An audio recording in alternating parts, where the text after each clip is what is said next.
घने जंगल के किनारे एक बड़ी सी चींटियों की बस्ती थी, जहाँ सैकड़ों चींटियां दिन रात मेहनत करती थी।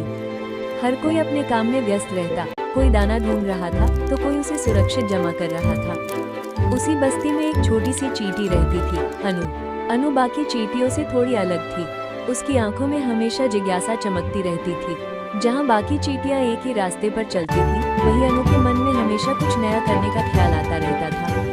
हर सुबह सभी चींटियां एक लंबी कतार में निकलती और एक तय रास्ते से दाना इकट्ठा करके लौट आती।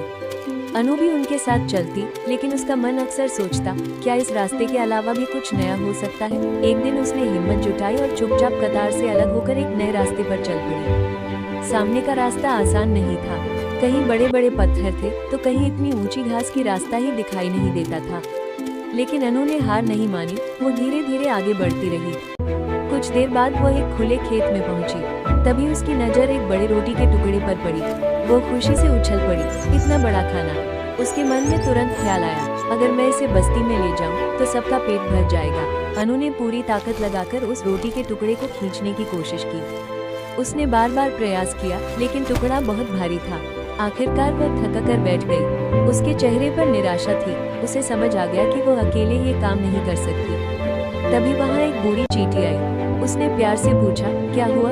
अनु ने अपनी पूरी कहानी बता दी। बूढ़ी चींटी मुस्कुराई और बोली, नई चीजें ढूंढना अच्छी बात है, लेकिन बड़ी सफलता के लिए साथियों का साथ जरूरी होता है। अनु को बात समझ में आ गई।